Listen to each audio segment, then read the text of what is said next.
Amin. Terima kasih ya Pak Pak Daniel.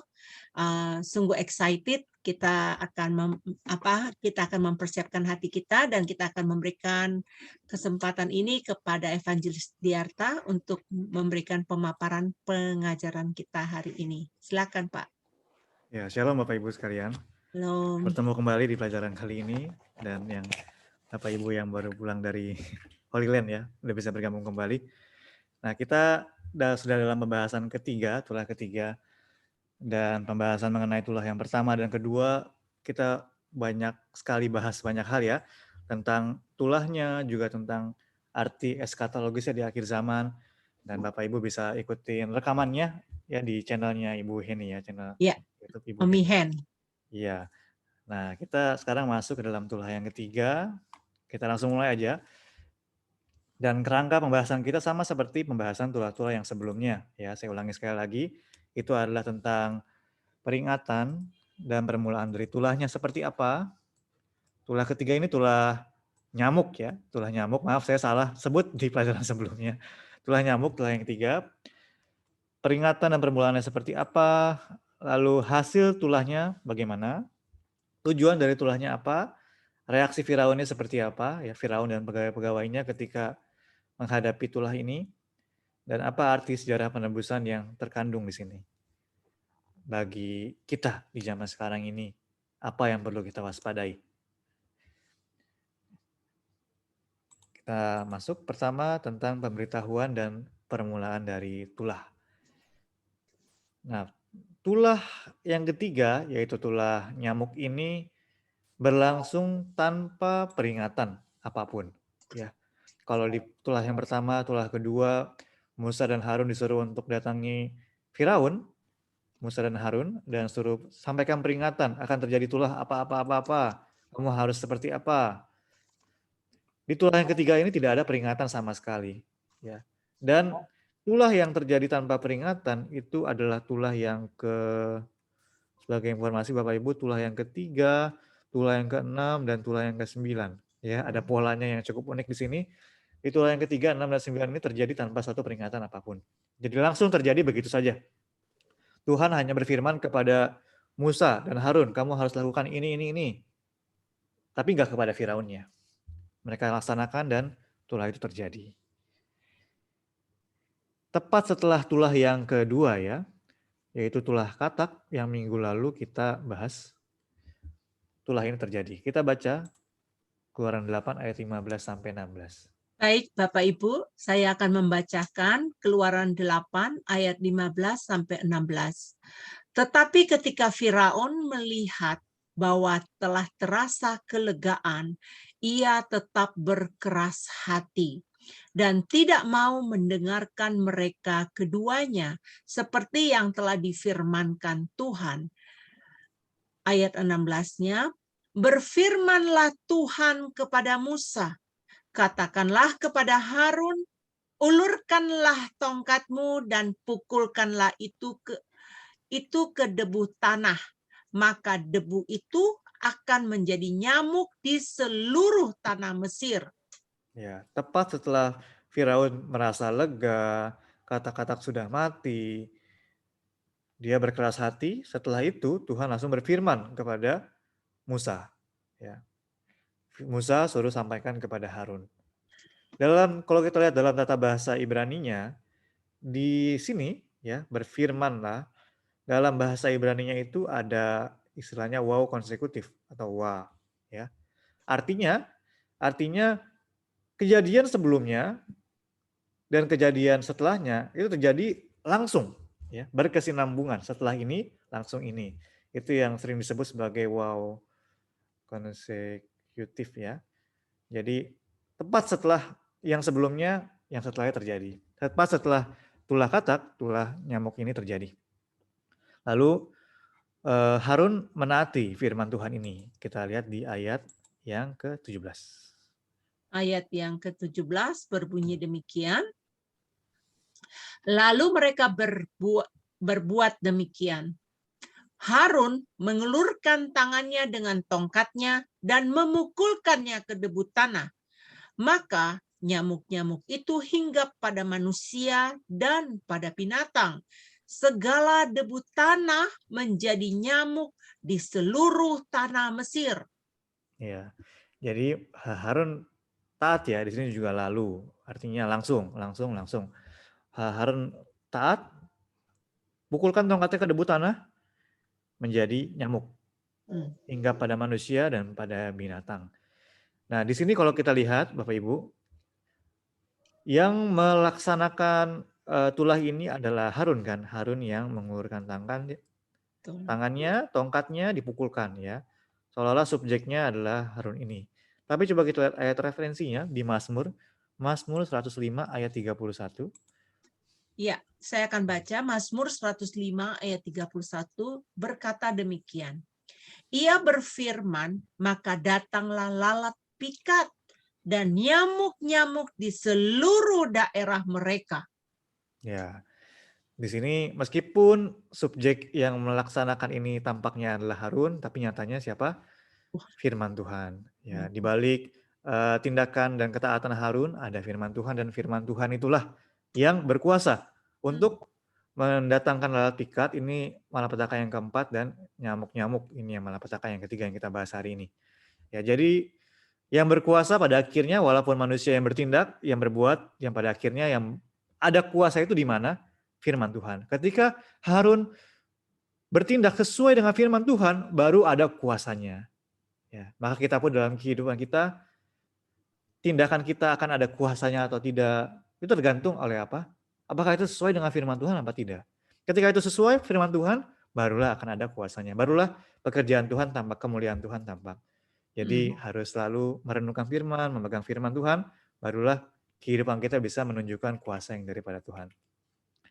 Ya, itu sedikit pelajaran dari sini, dari ayat ini. Nah, kita langsung lanjut ya. Sekarang tulahnya sudah dimulai. Setelah tulah kedua, tepat setelah kata difirmankan Tuhan kepada Musa Harun langsung taat. Terjadilah tulah lalat pikat, nyamuk memenuhi tanah Mesir, debu tanah berubah menjadi nyamuk. Lalu yang berikutnya kita melihat hasil dari tulah ini seperti apa. Ya. Nyamuk ya, sangat banyak nyamuk timbul memenuhi tanah Mesir. Bayangkan, debu tanah berubah menjadi nyamuk. Ya, debu tanah itu kan ada di mana-mana.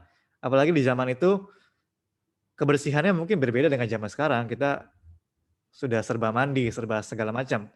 Tapi di zaman itu kan ya masih zaman dulu gitu, kondisi zaman itu ya di Timur Tengah. Seperti apa?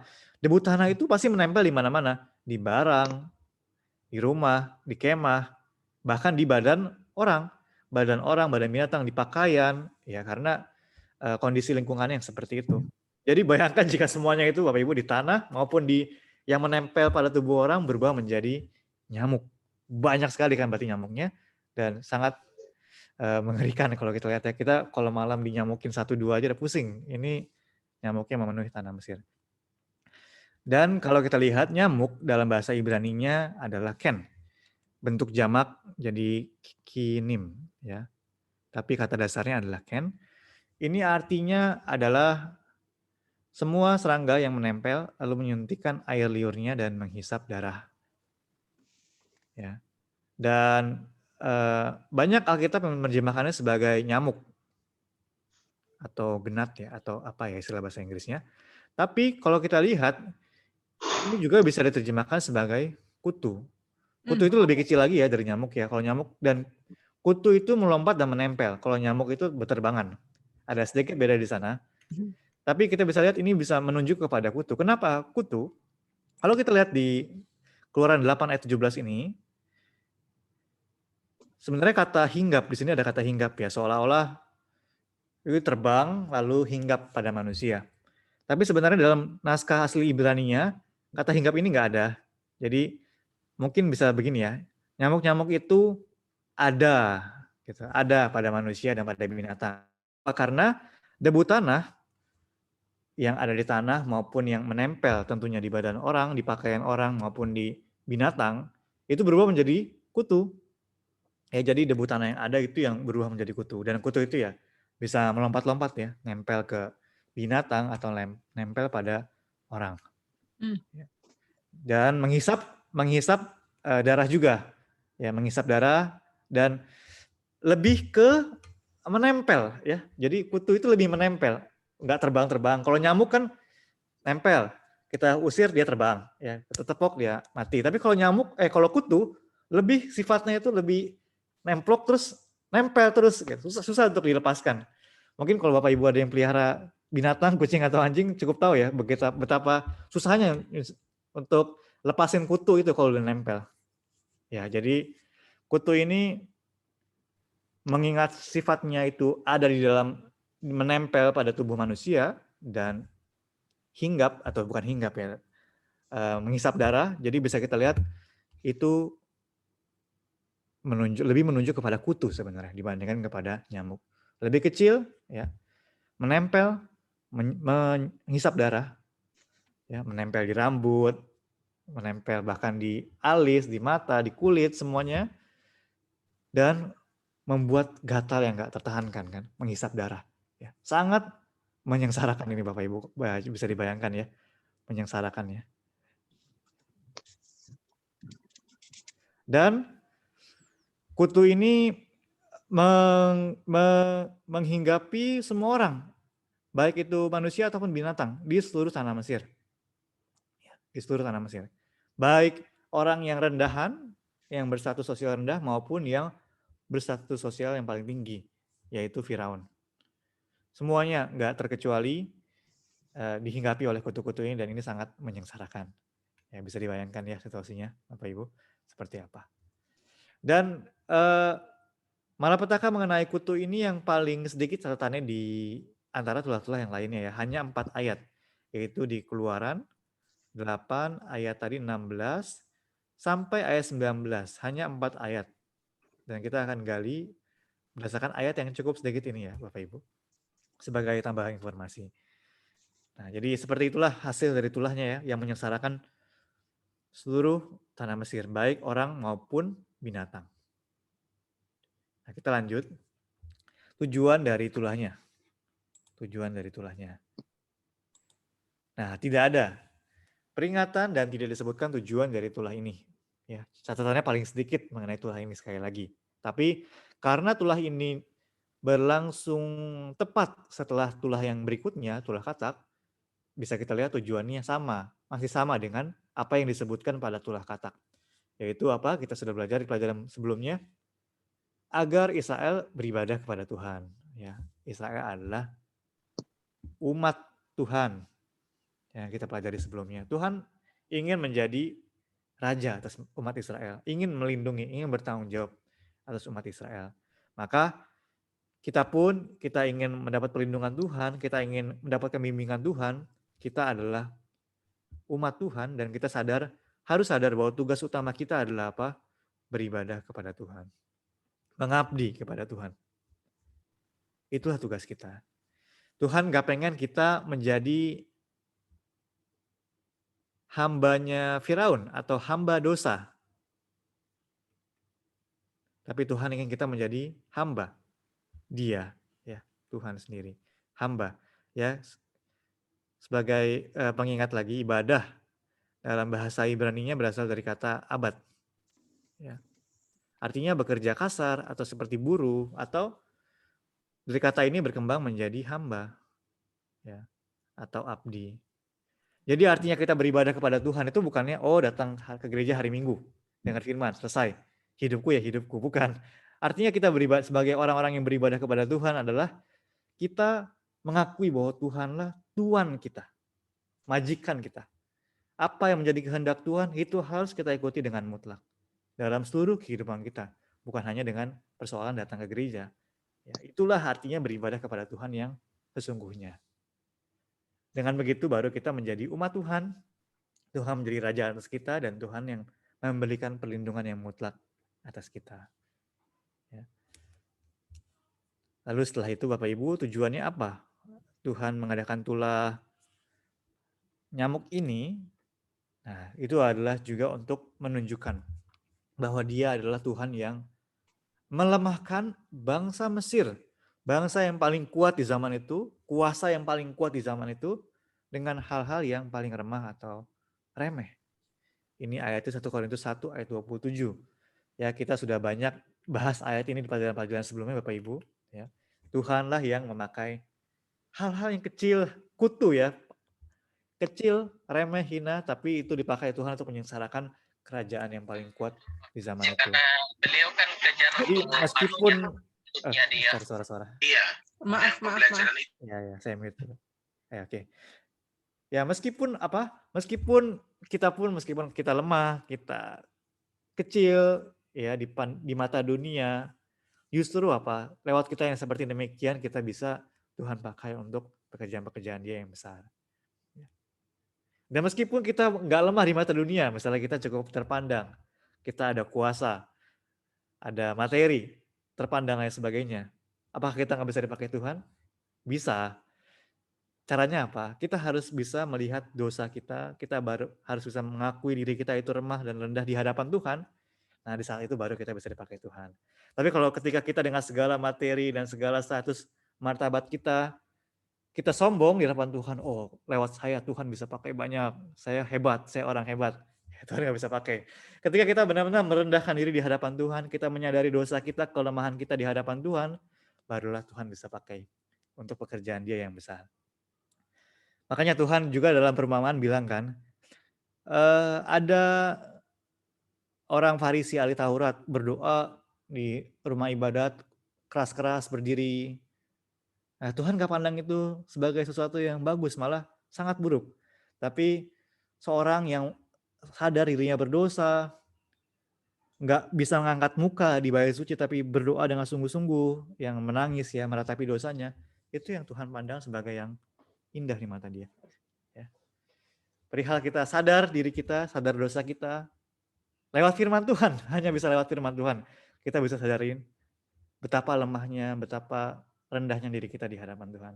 Baru Tuhan bisa memulihkan kita dan pakai kita. Ya, kita lanjut. Ya itulah cara Tuhan bekerja ya.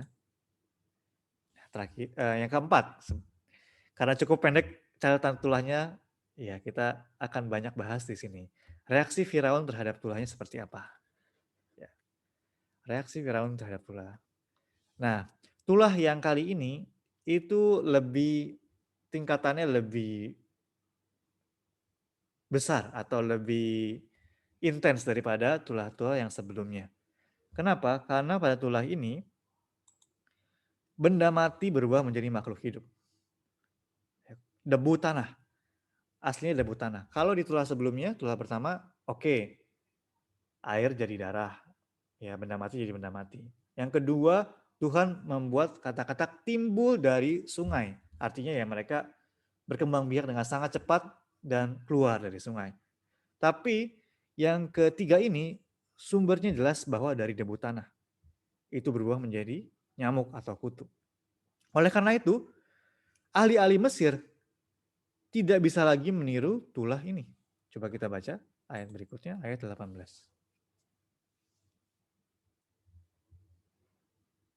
Oh, mic-nya belum dibuka Ibu ini.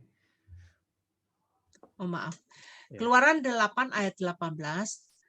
Para ahli itu pun membuat yang demikian juga dengan ilmu-ilmu manterahnya untuk mengadakan nyamuk-nyamuk, tetapi mereka tidak dapat. Demikianlah nyamuk-nyamuk itu hinggap pada manusia dan pada binatang. Nggak bisa. Ya. Coba lakukan, tapi nggak bisa. Tulah 1, kedua masih bisa. Yang ketiga nggak bisa. Sampai akhirnya kita baca berikutnya ayat 19. Oke, ayat 19-nya berbunyi demikian. Lalu berkatalah para ahli itu kepada Firaun, inilah tangan Allah, tetapi hati Firaun berkeras dan tidak mau mendengarkan mereka, seperti yang telah difirmankan Tuhan. Ya, sampai mereka akui inilah tangan Allah. Mereka melihat apa? Wah, yang bisa menghidupkan benda mati, yang mati, itu hanya Tuhan. Mereka nggak bisa meniru lagi itulah gitu. Mereka mengakui tangan Tuhan. Nah, sini kita akan lihat sedikit hal Bapak Ibu.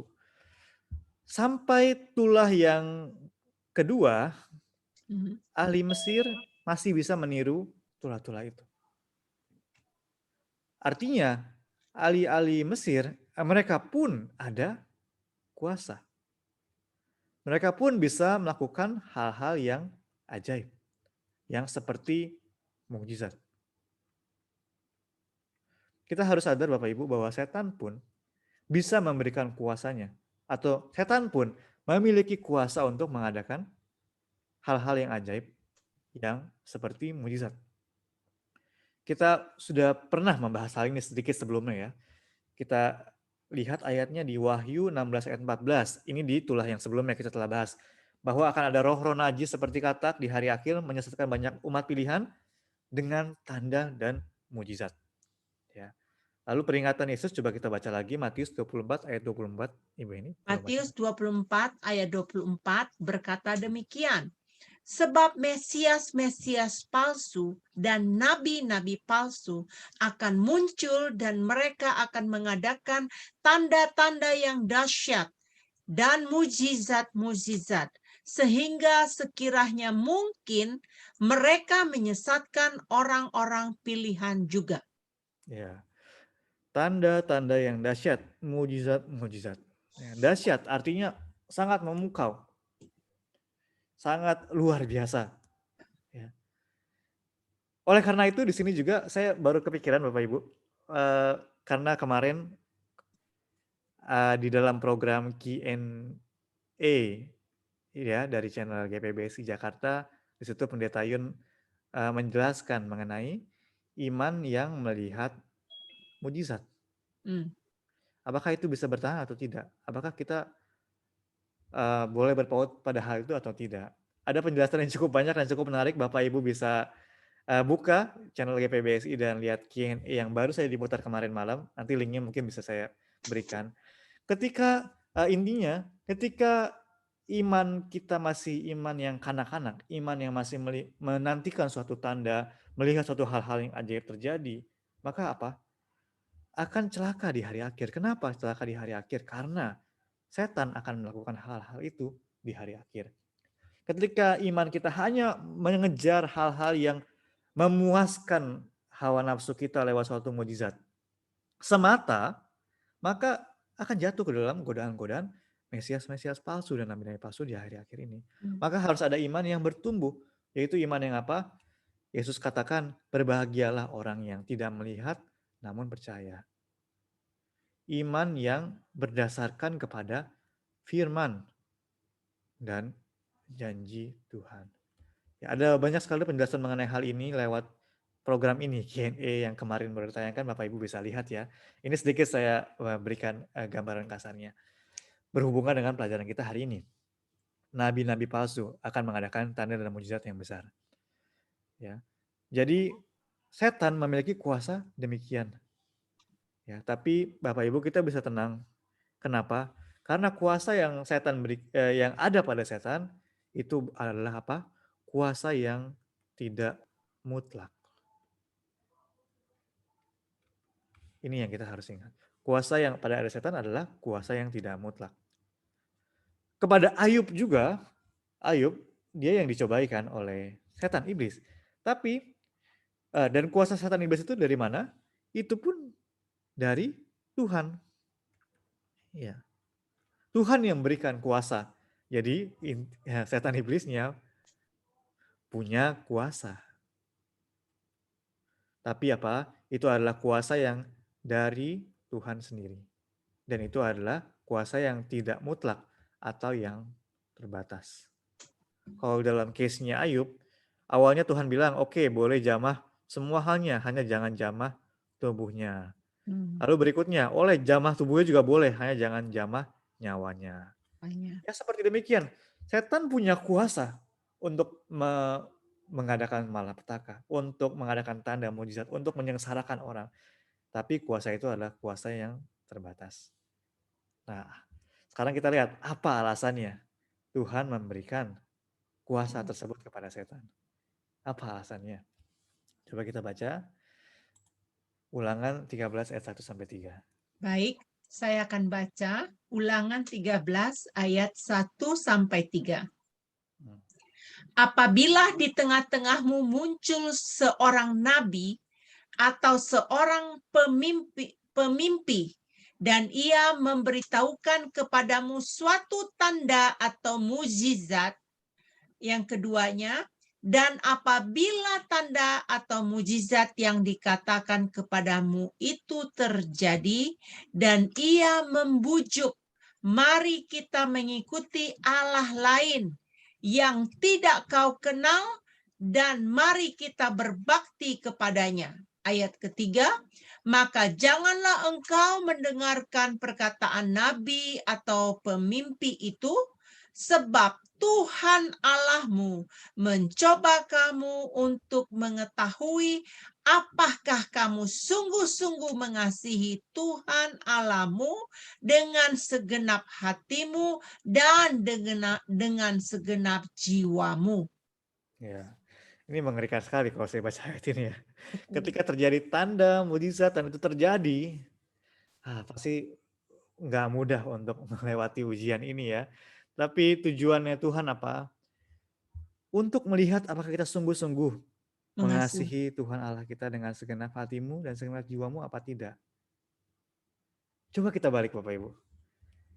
Artinya, kalau kita tidak sungguh-sungguh mengasihi Tuhan dengan segenap hati kita dan segenap jiwa kita, akan apa? Akan ini, mengikuti Allah lain dan berbakti kepadanya. Ini suatu berkat, juga suatu peringatan yang sangat menyeramkan bagi kita. Setan memiliki kuasa dan yang besar untuk mengadakan tanda-tanda mujizat. Seandainya kita manusia yang telah jatuh dalam dosa ini tidak berpegang kepada Tuhan, tidak berpaut kepada Tuhan, tidak sungguh-sungguh mengasihi Tuhan dengan segenap hati dan segenap jiwa, akan apa? Akan gugur, akan tersesatkan, akan mengikuti Allah lain dan berbakti kepadanya. Mengikuti Allah lain di sini Bapak Ibu, itu bukannya artinya menyembah yang bukan Tuhan Yahweh ya. Kalau kita lihat orang Israel ketika mereka menyembah anak lembu emas di Gunung Sinai, ya, mereka membuat patung lembu emas kan, dan mereka sebut patung lembu emas itu siapa? Mereka sebut patung itu adalah Yahweh, Tuhan yang telah menuntun mereka dari tanah Mesir dan akan menuntun mereka ke Kanaan. Tapi itu bukan Allah yang benar, tapi mereka pikir itu Tuhan yang akan menuntun mereka ke Kanaan. Ini satu fakta yang kita nggak boleh sepelekan Bapak Ibu. Kita sebagai orang Kristen, kita di hadapan kata-kata hati-hati terhadap Allah lain, kita jangan berpikir itu konversi agama atau pindah agama. Tapi menyembah Tuhan Kristen dengan versi sendiri. Dengan pandangan sendiri. Yang tidak berkenan kepada Tuhan, yang tidak sesuai dengan firman Tuhan. Makanya dalam buku ke-7 seri sejarah penebusan yang membahas mengenai 10 perintah dan yang Bapak Ibu juga telah ikuti pelajarannya sebelum kita pelajaran tulah ini.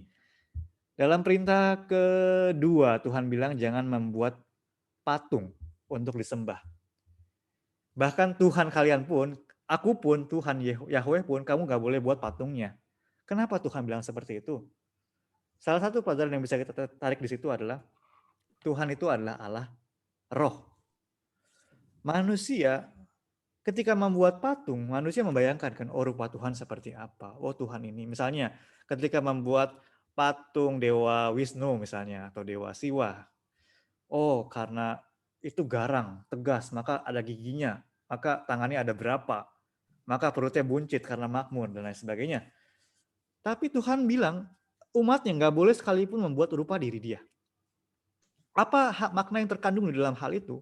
Adalah sebenarnya manusia tidak akan bisa memahami sepenuhnya Tuhan itu seperti apa.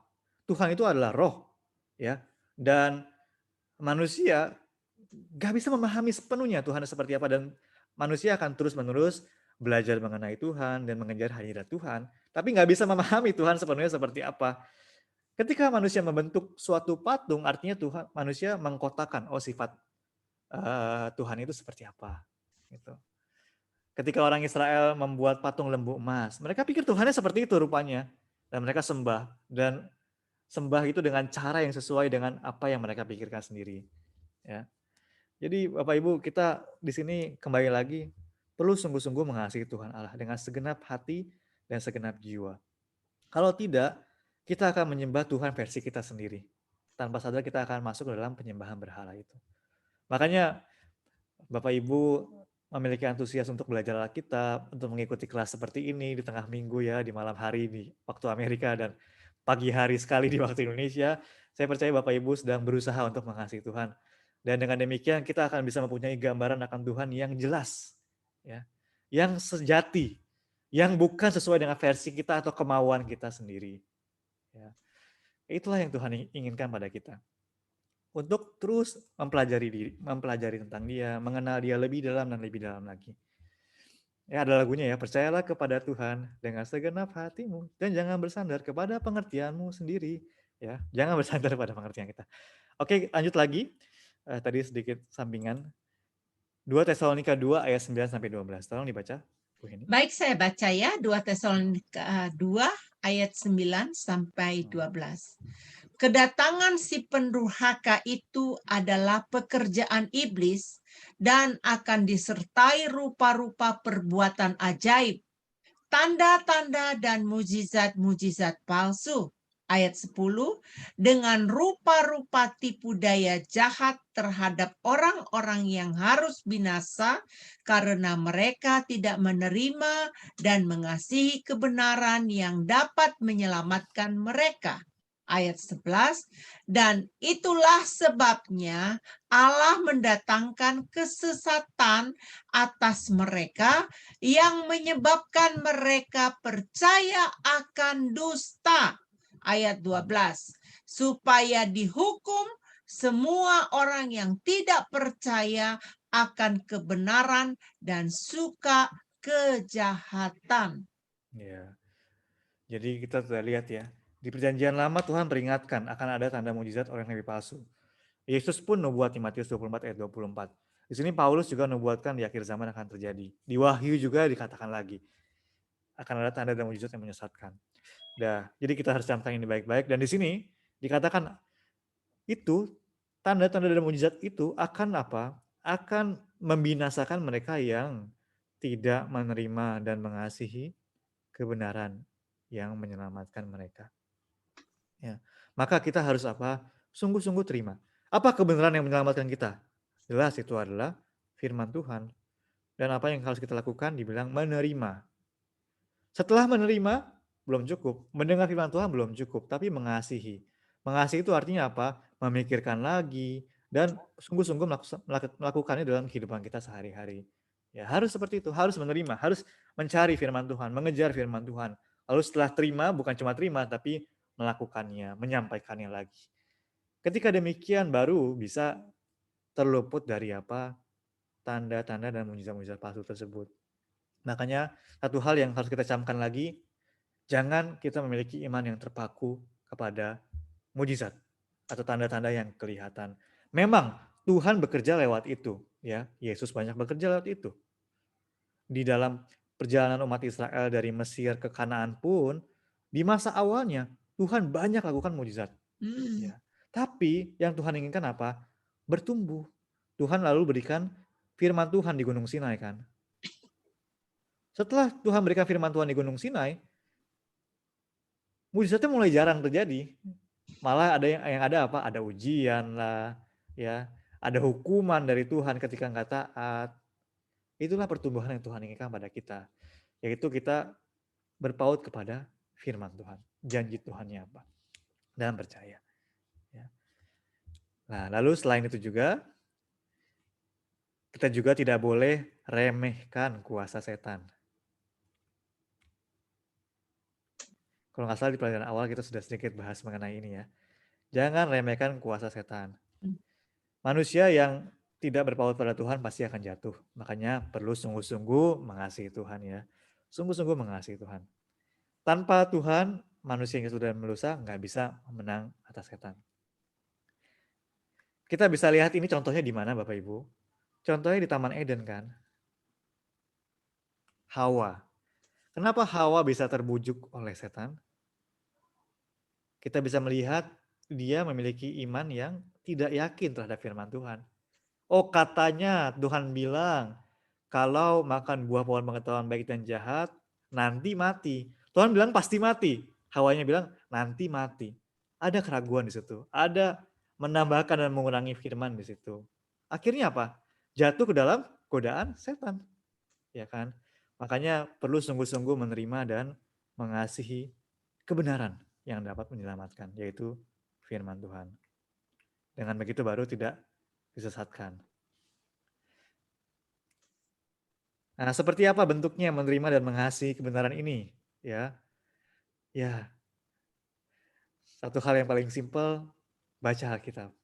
Hmm. Ya, pendeta senior selalu katakan Jemaat Kudus pun harus baca Alkitab, bukan hanya pendeta. Dan beliau sarankan harus 3 kali setahun. Selesai baca dari perjanjian lama sampai perjanjian baru. Dua-duanya. 3 kali setahun, beliau bilang. Kalau 1 kali setahun aja nggak selesai, awal sampai akhir, itu berdosa terhadap Tuhan. Ya agak keras beliau bilang ya, tapi ini beliau berkatakan dengan perhatian kepada Jemaat Kudus untuk roh-roh jiwa Jemaat Kudus itu sendiri kan. Itu salah satu bentuk kita mengasihi firman kebenaran. Ya. Surat cinta yang kita dapat dari calon pasangan kita misalnya, dulu sebelum menikah misalnya, pasti akan kita baca lagi ulang dan ulang ya. Kita hargai, kita simpan baik-baik. Kita ingat kata-katanya seperti apa. Ya seperti itu juga kita harus melihat Alkitab. Ya Bapak Ibu sekalian. Itulah yang akan menyelamatkan kita dari penyesatan di hari akhir. Ya kita lanjut dulu. Ini semua akan nyambung di bagian kesimpulan nanti ya. Jadi kita lewati dulu. Nah reaksi Firaun terhadap tulah ini seperti apa? Ya sayang sekali Firaun berkeras ya di sini. Walaupun para ahli bilang ini tangan Tuhan, tangan Allah, tapi Firaun tetap berkeras. Berkeras hati. Ya, semoga kita pun dalam segala hal terjadi dalam kehidupan kita, ya baik hal baik maupun hal buruk, ya semoga kita nggak keras hati, melainkan introspeksi diri kita dan tanya kepada Tuhan, semakin mendekat kepada Tuhan. Ya ini telah kita sering bahas ya tentang kekerasan hati Firaun. Kita lanjut, terakhir kita akan membahas arti sejarah penebusan dari tulah nyamuk atau kutu yang menggigit manusia ini. Nah, di kitab Wahyu tidak muncul secara langsung tentang kutu atau nyamuk. Tapi kita lihat sifat kutu atau nyamuk itu menghisap darah kan, atau menyengat ya, tusuk ya. Nah, tentang menyengat ini kita bisa melihat ada hal yang mirip di kitab Wahyu. Kalau kita lihat di Wahyu pasal 9, itu ada malapetaka sangkakala kelima, ya dijabarkan di Wahyu pasal 9. Nah di situ muncul belalang yang menyengat manusia. Coba kita baca Wahyu 9 ayat 10. Wahyu 9 ayat 10 berkata demikian, dan ekor mereka sama seperti kalajengking dan ada sengatnya. Dan di dalam ekor mereka itu terdapat kuasa mereka untuk menyakiti manusia 5 bulan lamanya. Ya, ini tentang belalang ya di Wahyu ini sebenarnya. Nah di ekornya ada ini. Tentang belalang kita akan bahas detail di tulah yang ke-8, tulah belalang. Cuma di sini ada sifat belalang yang kita bahas di sini. Sifat belalangnya itu adalah apa? Memiliki ekor seperti kalajengking dan ada sengatnya, menyengat manusia. Kalau kita tahu Bapak Ibu, belalang itu kan gak gigit manusia, ya, gak bisa menyakiti manusia. Mungkin nggak tahu ada belalang tipe khusus yang bisa menyengat manusia, tapi pada umumnya belalang itu nggak menyengat manusia. Tapi belalang sangat menyengsarakan karena bisa memakan habis semua yang ada. Tanaman-tanaman, makanya di Afrika atau di Cina kalau ada wabah belalang itu sangat mengerikan karena langsung gagal panen. Tapi belalangnya nggak nyerang manusia atau binatang karena nggak punya gigi untuk gigit kulit ya. Tapi di sini belalang yang di kitab Wahyu ada sengatnya. Kata sengat ini ya itu muncul juga di 1 Korintus 15 ayat 55 dan Kisah 26 ayat 14. Ini sebagai referensi saja. Bahasa Yunaninya itu kentron ya. Di Wahyu 15 ayat 55 ini kan dikatakan, "Hai maut, di mana sengatmu?" ya, ketika kemenangan terakhir. Dikatakan, "Hai maut, di mana sengatmu?" Nah, sengat kentron berasal dari kata kenteo yang berarti menusuk dan membuat kaget. Ya. Mirip seperti nyamuk atau kutu yang menyengat manusia untuk menghisap darah manusia. Nah, kita akan lihat malapetaka sangkakala yang kelima ini seperti apa sih? Yang di Wahyu pasal 9 ini. Coba kita perhatikan dulu ya baik-baik. Di Wahyu 9 ayat 1 sampai 5. Ya. Kita baca ya. Baik, saya akan baca Wahyu 9 ayat 1 sampai 5. Lalu malaikat yang kelima meniup sangkakalahnya, dan aku melihat sebuah binatang yang jatuh dari langit ke atas bumi, dan kepadanya diberikan anak kunci lubang jurang maut. Ayat 2, maka dibukanyalah pintu lubang jurang maut itu, lalu naiklah asap dari lubang itu bagaikan asap tanur besar, dan matahari dan angkasa menjadi gelap oleh asap lubang itu. Ayat 3, dan dari asap itu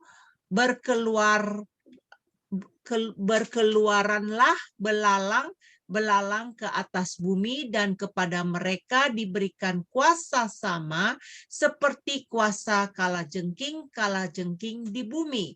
Ayat 4, dan kepada mereka dipesankan supaya mereka jangan merusakkan rumput-rumput di bumi atau tumbuh-tumbuhan ataupun pohon-pohon, melainkan hanya manusia yang tidak memakai meterai Allah di dahinya.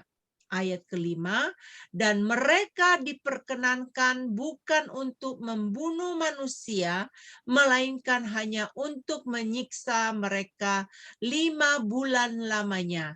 Dan siksaan itu seperti siksaan kalajengking apabila ia menyengat manusia.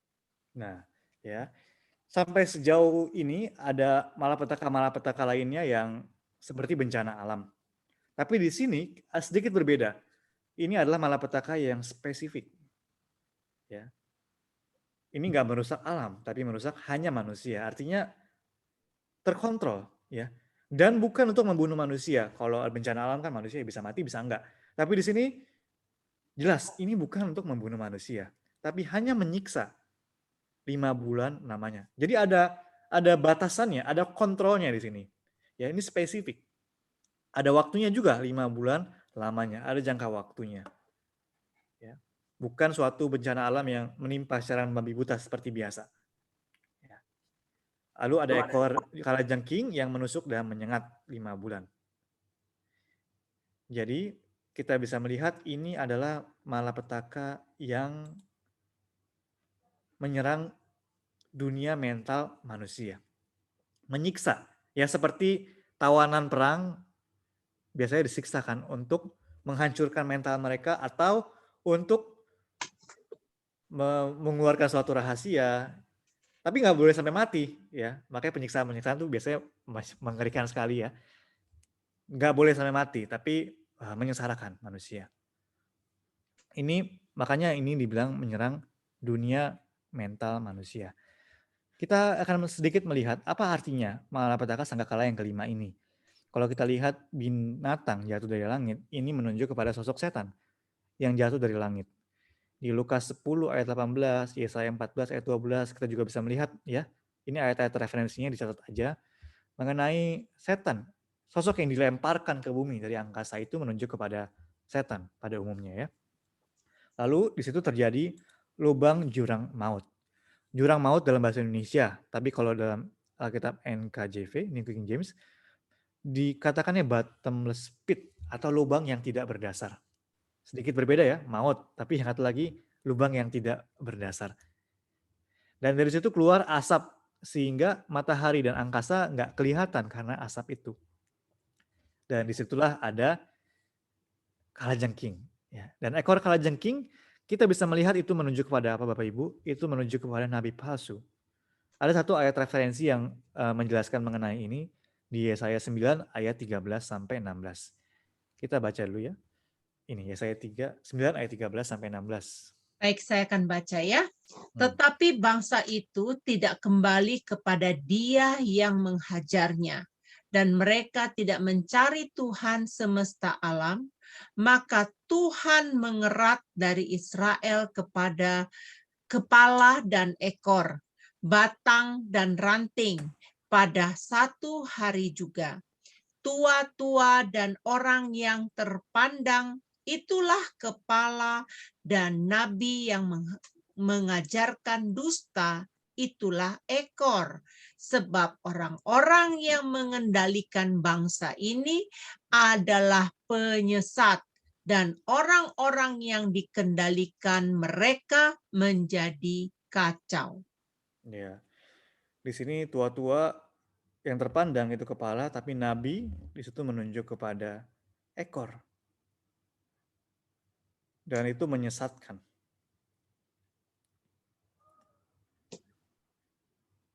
Nabi palsu. Lewat nabi palsu di sini, manusia terserang secara mental, ya, atau menderita secara rohani, seperti kutu yang menghisap darah manusia. Loh, bagaimana caranya nabi palsu itu bisa menyengsarakan mental manusia? Bagaimana caranya nabi palsu itu bisa seperti kutu yang menghisap, bisa bisa menyerang mental manusia? Untuk memahami hal ini, coba kita lihat di Taman Eden, Bapak Ibu. Kita kembali lagi ke Taman Eden, bagaimana cara setan bekerja. Setan bekerjanya seperti ini. Awalnya, Adam dan Hawa itu punya segalanya. Ya kan Bapak Ibu? Diberikan kuasa terhadap segala sesuatu di Taman Eden. Semua buah pohon di taman itu boleh dimakan. Mereka bisa menamai semua binatang di Taman Eden karena hikmat yang mereka punya. Tapi setan datang, dan apa yang setan timbulkan? Setan menimbulkan hawa nafsu di dalam hati manusia. Hawa yang tadinya punya segala-galanya dan hanya nggak punya satu hal, yaitu buah di tengah-tengah taman itu, buah pohon pengetahuan baik dan jahat. Dia jadi melupakan bahwa dia punya segala-galanya dan dia hanya memikirkan satu buah itu saja. Itulah cara kerja setan. Setan membuat kita timbul hawa nafsu, akhirnya memiliki hati yang tidak pernah puas atau tidak pernah bersyukur dengan apa yang ada. Semuanya punya, yang nggak punya cuma satu. Tapi akhirnya apa? Semua yang punya itu nggak dipikirin, nggak disyukurin. Saya nggak punya yang di tengah itu ya. Buah yang bisa membuat saya menjadi seperti Allah itu ya, kata setan. Ya. Hanya lihat itu saja. Akhirnya apa? Lupa. Akhirnya karena ini tidak pernah puas, tidak bersyukur. Akhirnya lupa firman Tuhannya apa? Lupa perintah Tuhannya apa? Dan hanya ikutin apa? Apa yang aku mau. Aku mau buah itu. Akhirnya langgar firman Tuhan, akhirnya jatuh dalam dosa. Keserakahan manusia, Bapak Ibu, hawa nafsu manusia itu nggak ada ujungnya. Bottomless pit. Ya, kita bahas mengenai lubang jurang maut kan. Ini keserakahan manusia adalah seperti ini. Ini yang setan buka. Ya. Mau diisi apapun, nggak akan bisa puas terhadap semua hal-hal di dunia ini. Mau isi, udah punya sepeda, mau punya motor, udah punya motor, mau punya mobil, udah punya mobil, mau punya mobil mewah, punya helikopter, punya kapal pesiar, setelah itu mau punya roket, mau terbang ke bulan. Nggak akan ada habisnya. Nggak akan ada puasnya, itulah keserakahan manusia. Sampai mempunyai seluruh dunia pun tetap akan merasa kurang. Makanya Bapak Ibu, keserakahan manusia itu hanya bisa diisi oleh apa? Kalau seandainya seluruh dunia ini pun nggak bisa mengisi keserakahan manusia. Apakah Bapak Ibu tahu? Hanya bisa diisi oleh apa? Hanya bisa diisi oleh Tuhan. Karena Tuhan kita itu apa? Tuhan yang lebih besar dari segala-galanya.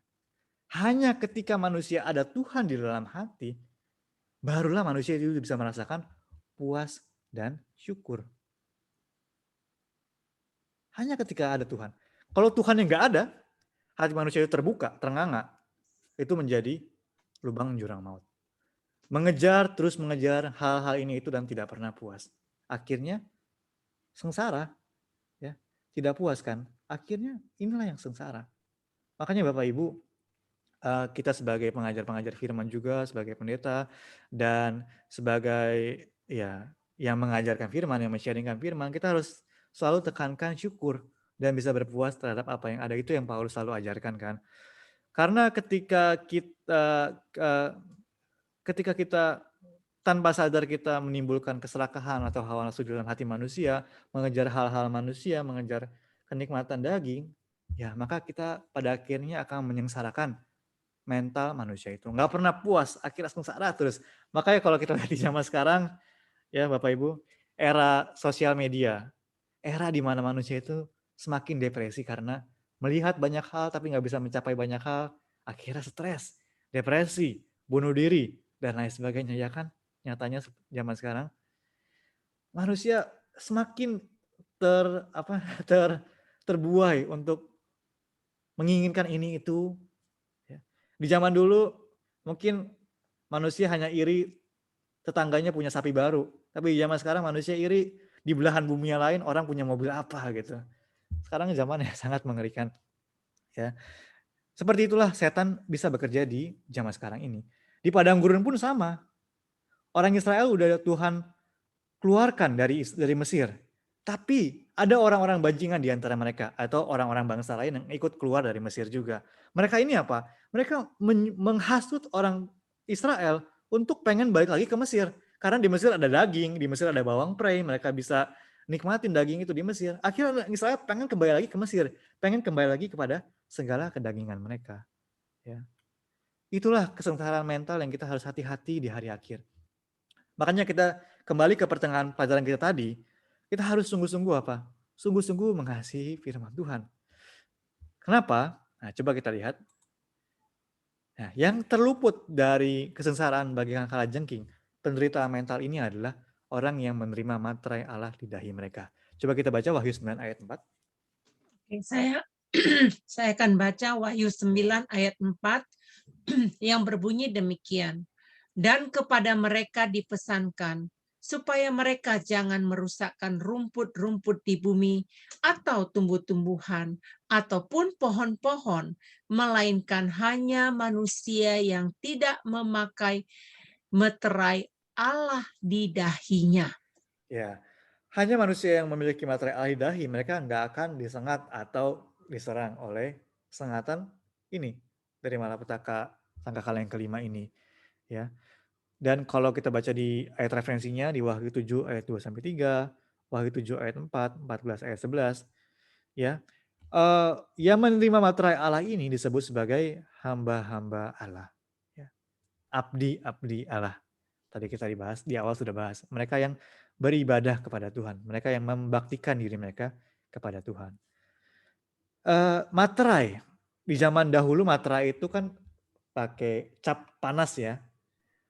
Dimateraikan atau segel. Artinya terukir sampai nggak bisa dihapus lagi. Ya. Materai Allah. Ya. Jadi dengan kata lain Bapak Ibu, ketika firman Tuhan itu benar-benar terukir di dahi kita, dahi itu simbol dari pikiran ya, gagasan ideologi kita. Ketika firman Tuhan sungguh-sungguh terukir di dahi kita, barulah meski mau dirusak pun, meski mau dihajar mentalnya pun, tidak bisa menjadi rusak. Ya. Meski mau dicoba, digoda, dihasut seperti apapun, tidak bisa terhasut. Sengatan itu tidak akan berpengaruh. Ya. Makanya, dan kita baca lagi mereka itu orang yang seperti apa, kita baca di Wahyu 9 ayat, ini salah ayatnya, maaf. 14 Ya. ayat 1 sampai dan ayat 4. Oke. Ayat 14, ayat 1 dan 4.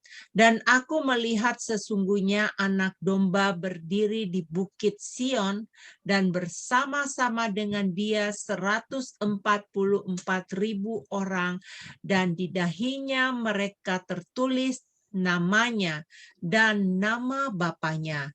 Mereka adalah orang-orang yang tidak mencemarkan dirinya dengan perempuan-perempuan, karena mereka murni sama seperti perawan. Mereka adalah orang-orang yang mengikuti anak domba itu kemana saja ia pergi.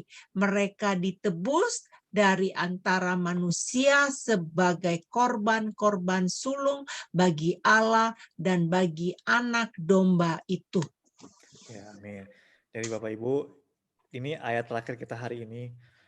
Jadi kita simpulkan bahwa di hari akhir akan ada kesengsaraan yang menyengat. Ini bisa disimpulkan sebagai nabi palsu dengan segala ajaran nabi palsunya yang menyengsarakan mental manusia. Dengan cara apa mereka menyengsarakan mental manusia? Dengan ajaran-ajaran mereka yang salah, dengan penyesatan mereka. Dan apa yang terjadi penyesatan di Taman Eden adalah penyesatan yang menimbulkan hawa nafsu di dalam hati manusia. Penyesatan yang membuat manusia itu mengejar keserakahan, mengejar segala keinginan manusia semata.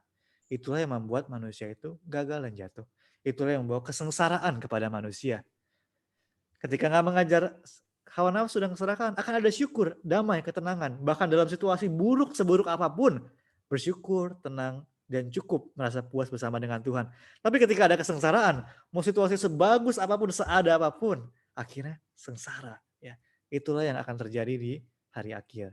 Tapi mereka yang akan lolos dari kesengsaraan ini adalah mereka yang menerima materai Tuhan di dahi mereka. Mereka yang adalah hamba-hamba Tuhan.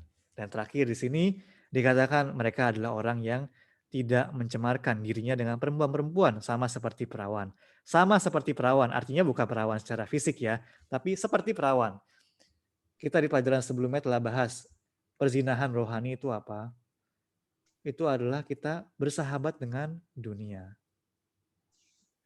Jadi kita harus jauhi ini bersahabat dengan dunia. Meskipun kita tinggal di dunia, di tengah-tengah dunia, di tengah masyarakat di dunia, tapi kita harus jaga pikiran dan gagasan kita. Kita tidak boleh bercampur dan menjadi apa adanya sama dengan orang dunia. Tapi kita harus bisa apa? Di gagasan kita, di mental kita, selalu ada firman Tuhan yang terukir dengan dalam. Dan dengan demikian apa? Kita akan tidak diombang-ambingkan oleh dunia. Oh, trennya lagi ini. Oh, orang lagi pengen ini, pengen itu. Tapi apa? Kita akan ikutin bukan tren dunia, tapi mengikuti anak domba. Ikutin hanya apa firman Tuhan, apa yang Tuhan kehendaki. Ya. Kalau apa yang saya sering bilang ke anak-anak remaja atau anak muda di gereja, saya selalu bilang, anak muda Tuhan, anak-anak Tuhan harus anti mainstream. Gak boleh ikutin dunia trennya kemana, maunya apa, kalian ikutin apa adanya. Enggak. Kalian harus selalu cerna semuanya itu lewat firman Tuhan. Apakah itu benar apa tidak. Ya. Dengan demikian ya Bapak Ibu, dengan kita sungguh-sungguh mengasihi firman Tuhan, mengukir firman Tuhan di dahi kita, termaterai dengan nama anak dan nama Bapa, kiranya kita bisa terlepas dari kesengsaraan, tulah nyamuk yang serupa dengan tulah nyamuk di hari akhir. Amin. Amin. Sampai di sini pelajaran kita Bapak Ibu. Kita akhiri dengan doa dulu ya. Ya. Mari kita berdoa. Allah Bapa kami yang hidup, Bapa kami mengucap syukur karena kami bisa belajar sedikit mengenai tulah nyamuk dan bagaimana itu terjadi di hari akhir. Bagaimana Yesus telah memperingatkan mengenai tulah itu juga. Bapa, tolong Kau bantu kami untuk kami bisa sungguh-sungguh mengasihi firman Tuhan. Karena dengan demikian, barulah kami bisa terlepas, terhindar dari malapetaka yang menyengsarakan mental kami di hari akhir ini. Bantu agar kami sungguh-sungguh menjauhi segala macam bentuk keserakahan. Bantu agar kami bisa bersyukur atas setiap hal yang telah Engkau berikan kepada kami. Dan kiranya dengan demikian, kami bisa selalu hidup dengan damai di hadapan-Mu dan bisa melalui setiap kesengsaraan yang akan Engkau adakan di hari akhir. Terima kasih Bapak, kiranya Engkau selalu menyertai semua Bapak Ibu yang mendengarkan firman, yang terus rindu untuk belajar firman, agar dalam kehidupan mereka, Engkaulah yang memberkati dan Engkaulah yang memberikan segala kecukupan yang daripadamu. Terima kasih Bapak, di dalam nama Yesus Kristus kami mengucap syukur dan berdoa. Amin. Terima kasih banyak Pak Evangelis Diarta atas pengajarannya hari ini yang sangat luar biasa. Baik, saya akan memberikan pengumuman untuk minggu depan. untuk jam yang sama, kita akan mempelajari pelajaran yang kutub yang keempat, yaitu lalat pikat, kalau nggak salah ya, Pak Evangelis Diarta. Yep, betul. Ya, nanti kita akan bahas itu jam yang sama. Baik, saya akan membuka ruang tanya jawab bagi Bapak Ibu yang ingin bertanya. Silakan jika ada yang mau bertanya. Pak Diarta, Ya, boleh Pak Daniel. saya mau nanya yang dari terakhir Wahyu 14 ayat 1 sampai 4. Ya. Itu yang 144.000 orang yang akan diselamatkan itu simbol dari apa ya, Pak Diarta? Ya, kok saya buka lagi ayatnya ya, sebentar. Iya. Ya. Sebentar ya.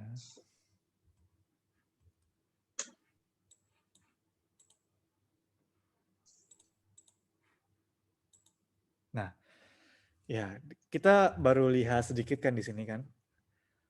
144.000. Sebenarnya pembahasan mengenai hal ini bisa cukup panjang ya, mungkin 3 atau 4 pertemuan mengenai 144.000. Tapi jika saya langsung sampaikan jawabannya atau jawaban singkatnya, itu menyimpulkan orang-orang kudus yang bertahan sampai akhir. Yang bertahan sampai akhir, karena kita melihat sifat-sifat mereka itu apa, tadi di sini kan murni dan mengikuti anak domba itu kemana anak domba itu pergi. Beberapa sifatnya seperti itu. Lalu angkanya 12 dari 12 suku, 12.000 orang ya, 12.000 kali 12 144.000 ya. Angka ini memang banyak sekali perdebatan mengenai angka ini. Ada ajaran-ajaran sesat yang bilang, oh itu menunjuk kepada kami, misalnya Shincheonji ya, aliran salah satu sekte sesat. Mereka mengaku bahwa 144.000 adalah diri mereka. Ada syaratnya untuk masuk ke dalam hal itu. Sampai masuk ke gereja pun di-scan absensi, terus persembahan mereka dihitung, sampai kalau lewat sekian mereka bisa masuk ke dalam 144.000 ini. Tapi kalau kami menganggap 144.000 itu adalah angka simbolis. Tapi itu pun adalah sebuah angka. Artinya apa? Memang ada jumlah yang Tuhan tentukan. Ada jumlah Tuhan tentukan, tapi bukannya exactly 144.000 dari 12 suku Israel. Karena gini Bapak Ibu, 12 suku Israel juga, kalau kita tanya orang Israel di zaman sekarang, kamu orang suku Yehuda apa suku Zebulon? Apa suku Efraim? Mereka apakah tahu? Gak ada yang satu orang pun yang tahu mereka dari suku mana di zaman sekarang, karena sudah banyak bercampur ya. Bahkan sejak mereka ya udah hilang lama dari 12 suku itu kan. Tapi Tuhan bilang itu adalah suatu angka yang perlu dipenuhi. Di akhir zaman akan ada angka tersebut yang terpenuhi gitu. Kalau dari kami mempelajarinya bahwa itu menuju kepada orang-orang yang bertahan sampai akhir bersama-sama dengan Tuhan ya. Selain 144.000 ini juga ada orang yang berpakaian putih di Wahyu 14 juga yang tak terhitung banyaknya. 144.000 ini ya yang mereka yang bertahan hidup sampai akhir di hari akhir, melewati segala ujian, dan khususnya ini mengikuti anak domba itu kemana aja dia pergi. Murni seperti perawan, artinya nggak tercampur dengan dunia. Secara rohani kita bisa melihat seperti itu sih Pak Daniel. Tapi pandangan mengenai hal ini tentu ada sangat banyak, saya tahu. Di luar sana ada banyak sekali. Tapi kami melihatnya seperti itu.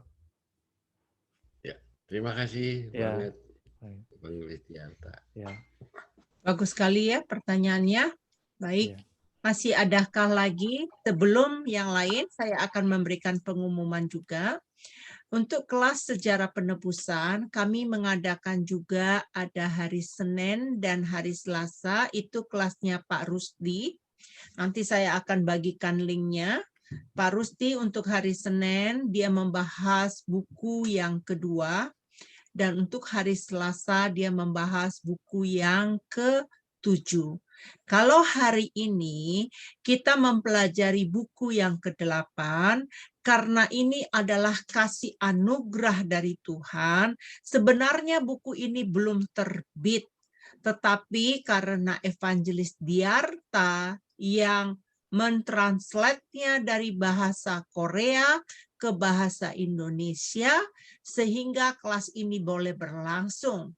Dan saya juga berharap nanti setelah buku ini diterbitkan, Bapak Ibu bisa membelinya. Sebab apa yang diajarkan oleh Evangelis Diarta pada hari ini adalah poin-poinnya. Masih banyak lagi yang harus kita ketahui dari bukunya setelah terbit. Diusahakan tahun ini ya Pak Evangelis Diarta untuk terbitnya. Ya. Mungkin ini boleh ditutup ya. Oke, saya ini. Oke, jadi untuk kelas hari Senin itu adalah Pak Penatuah kami Diaken ya, Pak Rusti ya. Dan juga untuk hari Kamis. Hari Kamis itu adalah Penatua Fanfani yang mengajarkan 12 intisari dari pengajaran dari apa yang pernah dia pelajari selama ini dari pendeta senior kami. Cuman sayangnya tidak ada direkam dan tidak ada dipubliskan di YouTube. Jadi kalau memang berminat nanti saya bagikan linknya. Tentu linknya bukan yang ini, linknya link yang berbeda ya. Baik, saya teruskan lagi untuk selanjutnya. Siapa yang mau bertanya, silakan. Ibu Kinar, silakan Ibu Kinar. Saya ingin bertanya yang tadi Matius berapa tadi ya yang akan menyesatkan orang-orang pilihan juga. Ya, Matius 24 ayat 24. Ya, Matius 24 ayat 24. Nah, ya. Yang ingin saya tanyakan, apakah nanti orang-orang pilihan itu juga akan banyak yang tergoda dan tersesat, Pak? Dan apakah kalau sudah itu nanti tergoda, apakah itu juga nanti bagaimana dengan keselamatan orang-orang itu? Baik. Dan bagaimana hubungannya dengan predestinasi ya, bahwa orang ya yang sudah dipilih tetap akan selamat itu. Terima kasih. Ya, makasih Ibu. Pertanyaan yang sangat menarik. Nah, kalau kita lihat di sini Matius 24 ayat 24 yang tentang peringatan Yesus ini dikatakan apa? Ada satu tadi yang sedikit terlewatkan sepertinya di Ibu, yaitu dikatakan sekiranya mungkin. Sekiranya mungkin ya. Iya. Dan ini memang sangat-sangat menarik ya. Maksudnya apa? Penyesatan yang akan dilaksanakan di hari akhir itu adalah penyesatan yang sekiranya mungkin menyesatkan orang pilihan juga. Artinya apa? Itu adalah penyesatan yang sangat parah. Sangat sulit untuk dibedakan. Sangat sulit untuk dimengerti. Sampai-sampai, seandainya bisa, hampir nyaris-nyaris, selain itu ya, sekiranya mungkin nyaris-nyaris, sampai orang pilihan pun bisa nggak selamat. Oleh karena itu, di dalam kata sekiranya mungkin ini juga terkandung pesan yang sungguh-sungguh dari Yesus yang apa? Kalian harus sungguh-sungguh hati-hati. Harus sungguh-sungguh hati-hati bahwa sekiranya mungkin itu akan menyesatkan orang pilihan juga. Kita tahu kan bahwa dalam 12 murid Yesus juga Yudas tergoda dan jatuh kan. Yudas ini adalah orang yang apa? Yudas adalah orang yang ikut sama-sama dengan Yesus, dipilih langsung oleh Yesus, dengar semua firman Yesus, melihat semua tanda dan mujizat dari Yesus. Tapi satu hal yang dia gagal apa? Balik lagi kita ke dosa keserakahan. Ya, dia nggak bisa melepaskan cinta dia terhadap materi, akhirnya terpaut kepada uang, melihatnya hanya kepada uang, akhirnya dia gugur kan. Sekiranya mungkin menyesatkan orang-orang pilihan juga, saya pikir itu bisa kita lihat yang terjadi pada Yudas. Oleh karena itu harus sangat berhati-hati di hari akhir khususnya terhadap dosa keserakahan, karena itu sangat mengerikan dan itu menjatuhkan bahkan orang terdekat Yesus kan, Yudas Iskariot kan. Jadi ya Bapak Ibu, itu akan sekiranya mungkin, artinya sangat parah, dan kalau bisa gitu, seandainya bisa itu akan menjatuhkan orang pilihan juga. Sayangnya Tuhan yang menjaga dan melindungi orang-orang yang sungguh-sungguh berpaut sama dia sampai kepada akhirnya. Seperti itu sih Ibu. Bisa kan? Sekiranya mungkin itu. Bisakah itu Pak dikaitkan dengan bidat itu Predestinasi. Pak? Ah, Ya, enggak, predestinasi. ya.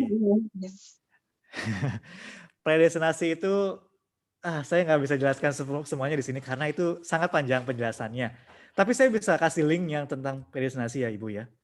Ya. Singkatnya, tapi ini singkatnya sekali lagi, hanya singkatnya. Predestinasi itu adalah kita ditentukan oleh selamat di dalam Yesus Kristus. Satu pandangan predestinasi yang unik dari kami, itu nanti saya kasih linknya mengenai program Q&A juga. Sangat menarik Q&A KPBSI Bapak Ibu, itu menjelaskan dasar-dasar iman Kristen ya. Kita diselamatkan di dalam Yesus Kristus. Yang dipredestinasikan adalah Yesus Kristus dan kita diselamatkan di dalam Dia. Jadi ketika kita berpaut pada Yesus sampai akhir, berpegang pada Yesus sampai akhir, kita akan menjadi orang-orang di dalam Yesus Kristus. Dan keselamatan di dalam Yesus Kristus itulah yang dipredestinasikan oleh Tuhan. Jadi ketika kita masuk ke dalam Yesus Kristus, kita di dalam Yesus Kristus, maka kita menjadi orang-orang yang telah ditentukan untuk diselamatkan. Ini agak-agak combine sebenarnya antara, kan ada yang kita harus berjuang, usaha manusia dipertimbangkan untuk keselamatan kita. Dan tapi kalau predestinasi kesannya, manusia nggak usah melakukan apa-apa, bisa selamat. Udah ditentukan di dalam Tuhan akan selamat dengan sendirinya. Tapi pandangan predestinasi yang gereja kami ajarkan, ya khususnya lewat pendeta senior Abraham Pak, adalah keselamatan di dalam Yesus Kristus itulah yang dipredestinasikan. Kita harus masuk ke dalamnya. Ketika kita masuk ke dalamnya, barulah kita menjadi orang-orang yang telah dipilih untuk diselamatkan. Itu singkat sekali, penjelasannya ada panjang sekali sebenarnya, tapi mungkin singkatnya seperti itu, Ibu. Saya nggak bisa jelaskan semuanya di sini. Ya Pak, saya menunggu linknya itu ya Pak, karena saya masih belajar juga tentang predestinasi dan masih belum bisa terima. Betul. Itu menarik, sangat banyak diperdebatkan, sangat sulit diterima tentang predestinasi itu Ibu ya. Saya pun terus mempelajari hal itu, tapi hari demi hari saya mulai melihat, ya rencana Tuhan itu sangat luar biasa dan itu nggak terbataskan sebenarnya. Walaupun kita nggak bisa memungkiri bahwa ada banyak pandangan mengenai keselamatan ya, ini dalam aliran Kristen sendiri pun. Tapi pada akhirnya apa yang saya lihat dari pelajaran tentang predestinasi atau konsep tentang predestinasi ini adalah kita pun sebagai orang yang diselamatkan kita nggak boleh lengah. Tapi satu ya, kita sebagai orang yang diselamatkan kita tidak boleh lengah. Karena kita harus mengerjakan keselamatan kita dengan takut dan gentar setiap hari. Itu yang disampaikan oleh Rasul Paulus. Yang kedua, meskipun demikian, keselamatan kita sepenuhnya adalah kasih karunia Allah. Jadi dua hal itu seimbang di dalam konsep predestinasi. Ya, yang saya sejauh ini pelajari. Bukannya usaha kita yang menentukan keselamatan kita. Kasih karunia Tuhan ya sampingan, enggak. Dua-duanya seimbang. Pada akhirnya kita melihat semuanya karena kasih karunia Allah. Jalan keselamatan dibuka karena kasih karunia Allah. Yesus Kristus datang dalam kasih karunia Allah. Ya, kita bisa dengar firman, itu pun kasih karunia Allah. Jadi usaha manusia sangat kecil sekali sebenarnya, tapi itu pun harus ada. Gitu. Ya, seperti itu Ibu. Nanti saya kirim linknya ya. Sudah, saya udah kirim di live chatting. Udah. Ada banyak juga tanya jawab ya. Pokoknya ada banyak ya. Nanti kalau udah ketemu link itu dicari aja Q&A-nya. Nanti di sana akan menemukan tentang predestinasi itu lebih komplit. Ada 3 atau 4 episode kalau nggak salah. 3. Yang pertama 1 dan 2 dan yang terakhir belum lama ini sambungannya lagi. Ya. Ada di sana. Baik. Ada lagi kira-kira? Ya silakan. Boleh Bu. Silakan. Berkaitan dengan sekiranya itu tadi Pak. Apakah ini bagaimana dengan bidat-bidat itu? Karena bidat-bidat itu kan mengajarkan juga tentang kekristenan yang seolah-olah itu benar, dan kalau kita tidak tahu, kita mengikuti dan sudah tertanam oleh doktrin-doktrin mereka, kan kita juga sulit kita sudah menerima itu, sulit untuk menerima yang lain gitu. Padahal itu keliru. Nah, itu bagaimana Pak? Ya, kalau sedikit yang bisa saya sampaikan mengenai kasus seperti itu adalah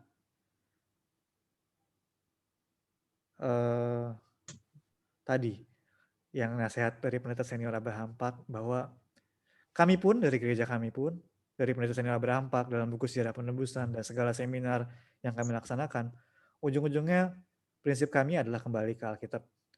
Artinya kami membuat orang itu ketika membaca Alkitab kembali bisa merasakan antusias, bisa kembali kepada Alkitab, bisa ada semangat lagi untuk membaca Alkitab, dan pribadi bisa terberkati oleh Alkitab itu sendiri. Saya pikir Tuhan kita adalah Tuhan yang Maha Kuasa. Saya percaya Tuhan kita adalah Tuhan yang Maha Kuasa. Dan Dia akan bisa menuntun roh jiwa kita dan hati nurani kita untuk mengikuti mana yang benar dan mana yang salah. Ketika kita membaca Alkitab itu sendiri dan dengan giat, dengan sungguh-sungguh dalam berusaha untuk mencari kehendak Tuhan seperti apa, saya pikir Tuhan pun bisa menggerakkan akal sehat kita dan hikmat kita untuk bisa memilah mana yang benar dan mana yang salah. Karena ketika kita berbicara mengenai bidat atau ajaran sesat, memang itu berbahaya. Tapi ketika kita mendengarkan firman Tuhan yang disampaikan oleh pendeta manapun, kita pun harus dengan hati nurani yang berjaga-jaga dan terbangun. Ada kalanya pikiran manusia sedikit masuk ke dalam hal itu dan lain sebagainya. Kita harus meminta bimbingan Roh Kudus Tuhan untuk bisa mengetahui, oh apa pesan Tuhan yang sejati, yang sesungguhnya, apa yang harus saya dapatkan dari hal ini. Ya saya pikir Tuhan dengan kuasanya akan bisa menuntun umat-umatnya yang sungguh-sungguh merindukan Dia. Rindunya dalam bentuk apa dulu? Ya salah satu bentuk yang bisa kita lakukan adalah berdoa, berjaga-jaga, dan membaca Alkitab itu sendiri. Dengan demikian Tuhan bilang kan, siapa yang mengetuk mereka akan mendapatkan. Mereka yang mencari mereka akan menemukan. Saya pikir hati nurani kita yang sungguh-sungguh ingin mengasihi Tuhan, Tuhan akan bimbing kita untuk menemukan kebenaran yang sejati. Firman atau bagaimana kita untuk bisa membuat gambaran akan Tuhan yang benar di kepala kita, dimanapun kondisinya kita berada. Saya ingat satu hal ini berhubungan dengan apa yang Ibu bilang itu satu ayat. Saya baru aja kepikiran sebentar ya, saya cari dulu ayatnya. Saya tutup share screen dulu sebentar ya. Ayat Alkitabnya itu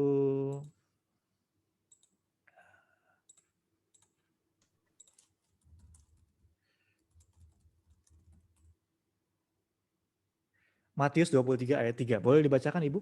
Matius 23 ayat 3. Oke. Matius berapa? 23 ayat 3. Matius sebentar ya. Matius 23 ayat 3 ya. Berbunyi demikian. Sebab itu turutilah dan lakukanlah segala sesuatu yang mereka ajarkan kepadamu, tetapi janganlah kamu turuti perbuatan-perbuatan mereka, karena mereka mengajarkannya tetapi tidak melakukannya. Ya. Kalau kita lihat ini adalah situasinya di zaman Yesus. Di zaman Yesus ya. Kegelapan rohaninya sama. Para pemimpin agama telah menjadi korup. Imam-imam besar, ahli Taurat, orang-orang Farisi. Menjadi korup atau mengikuti kekerasan hati mereka. Ya. Tapi di sini Yesus bilang, di zaman yang seperti itu, tetap ada pelita bagi mereka. Tetap ada harapan bagi mereka. Yaitu apa? Apa yang mereka ajarkan. Atau dalam artian kitab suci yang mereka bacakan, yang mereka bukakan. Jadi bagi orang-orang di zaman Israel yang sangat kasihan itu pun, tetap Tuhan bilang apa? Dengarkan apa yang mereka ajarkan. Ya seperti itu Bapak Ibu, lewat kita membaca Alkitab dengan sungguh-sungguh, pasti roh jiwa kita pun akan bisa terbangun, bisa berjaga-jaga. Akhirnya di zaman Yesus ada kan orang-orang yang akhirnya bisa menemukan Yesus. Siapa contohnya? Hana yang berdoa di bait suci kan. Simeon juga sama. Orang yang menantikan keselamatan bagi Tuhan. Tetap ada orang-orang yang akan bisa tertuntun dan sampai ke hadapan Yesus bahkan di zaman yang begitu gelap sekalipun. Jadi semoga kita jaga hati nurani kita tetap bersih di hadapan Tuhan dan kita sungguh-sungguh mengasihi firman Alkitabnya. Kita baca. Tadi pendeta senior bilang 3 kali setahun. Ya. Dengan begitu kita akan ada tahu, oh Alkitab itu bicara soal apa ya. Akan ada filter sendiri di dalam hati kita. Dan Roh Kudus bimbing kita untuk itu. Ya, seperti itu mungkin. Bagaimana Ibu Kinar? Iya. Terima Bagaimana kasih. Ibu Kinar? Ya sudah, terima kasih. Wah, hebat Bu Kinar, semangat belajarnya luar biasa. Ya, ingin tahu firman Tuhan luar biasa ya. Baik, apakah ada lagi di antara kita yang ingin bertanya?